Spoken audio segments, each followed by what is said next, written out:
We'll get to Rockets Warriors in a second, but first, Raptors Sixers. Kawhi driving in, dunks on the entire Sixers defense. For the first time this series, this game was not about Kawhi Leonard.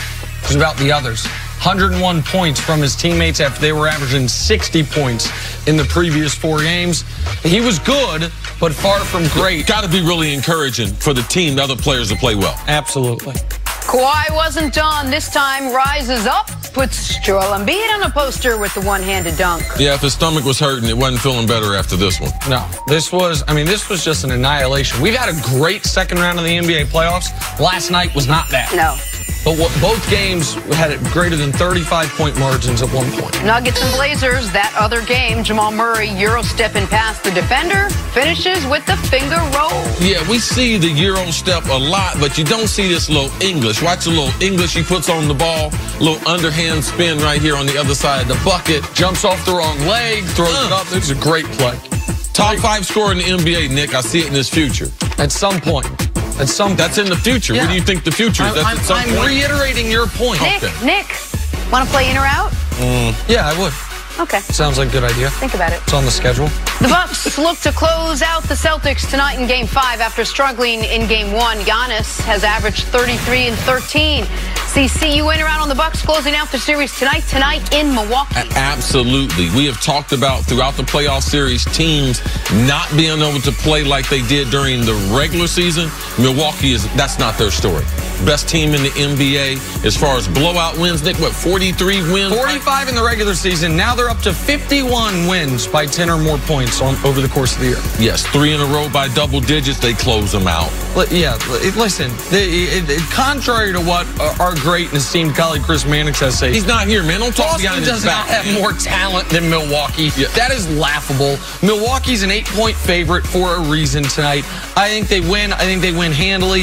I think to quote... Is that a little betting tip? You got a little betting tip? Yeah, I would certainly lay the 8 points. To quote the great Charles Barkley, this is a 1-2-3 Cancun for the Boston Celtics. they are going to have their sweets ready. Turks and Caicos Friday night. Here we come, and they are going to check out at halftime when Milwaukee takes a big lead. So, no, I'm absolutely in. Bucks are going to be rested going into the conference finals. Lay a stack on the Bucks. What he said.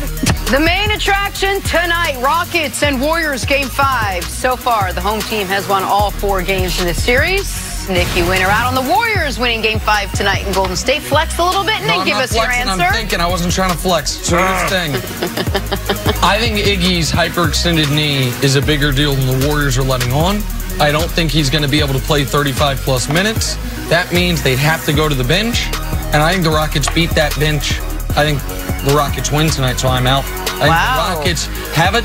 They put themselves in position to make tonight the final game ever at Oracle Arena.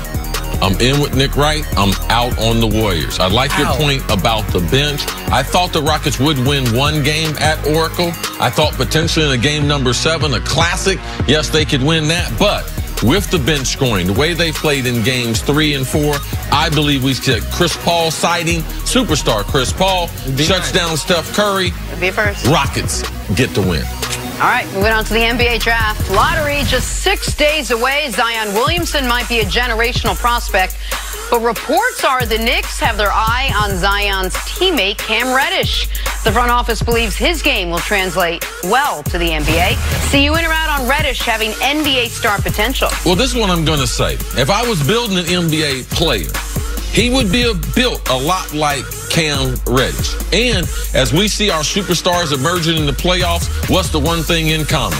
Man, they can get their shot and they can shoot it from anywhere on the court. So I look for his game to continue to develop.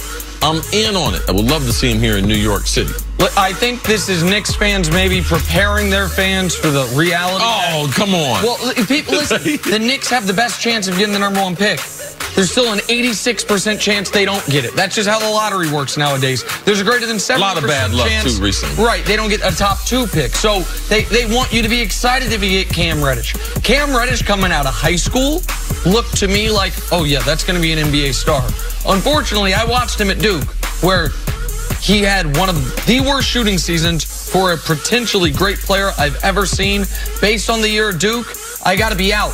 he was the 4th or 5th best guy on his own college team last year. Now, we've seen guys recover from that and rebound from it, particularly Kentucky guys, but I got to be out. Yeah, if you give him 5 years to develop a jump shot like you did Ben Simmons, he's just now starting. Okay. You know? But he's supposed to be a shooter. Ben Simmons wasn't supposed to be a shooter. He was going to be Duke's shooter this year, and then he shot 30%. The Zion effect, man. Listen, Knicks will get Zion the way they got Patrick Ewing. It'll just work out for him. Oh, okay. Yeah. Moving on to Dez Bryant. I didn't say that. His agency, Rock Nation, posted this video of the 3-time Pro Bowler running routes for the first time since tearing his Achilles back in November. Remember, Dez is a free agent, hoping to get back with a team. See, you went around on Dez still being able to help an NFL team.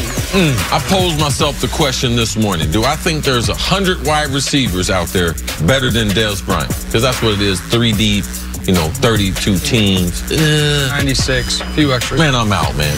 You're out. I'm all out. That's I'm all out because Dez has been bad at football for a long time. Now, he hadn't played the last 2 years. And the Achilles injury is the worst injury besides a head or neck injury for a wide receiver. Why? Because you're burst off the ball.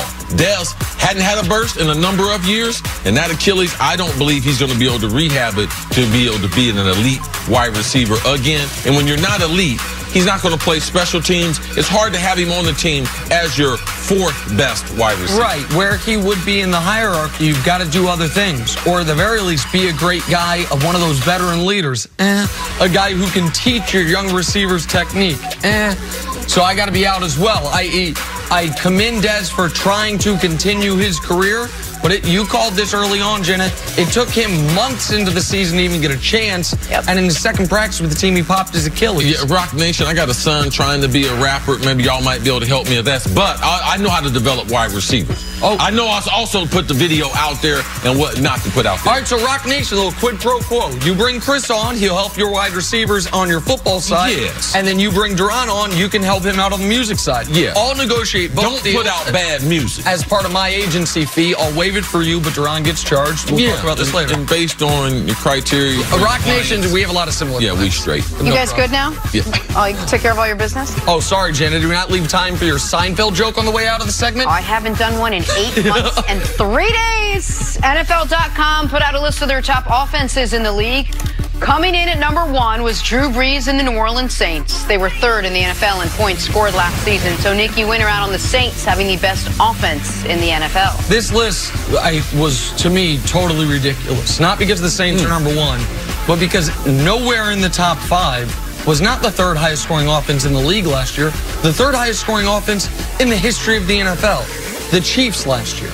So, no, I'm not going to appropriate this to the Saints. I think the Browns are going to have a really good offense. I think the Colts are going to have a really good offense. Right? The Chiefs have the best quarterback in football. They have the most potent tight end in football. We don't know whether or not they're going to have Tyreek Hill, but either way, we have seen Patrick Mahomes be able to make stars of any of his receivers in his brief time in the NFL. So, no, the Chiefs, until proven otherwise, are the best offense in football. And because they didn't really upgrade that defense, they're going to have to go outscore people so they can be on the field a bunch. I'm out. Yeah, I'm concerned about the Saints. I believe Mark Ingram leaving there will hurt them.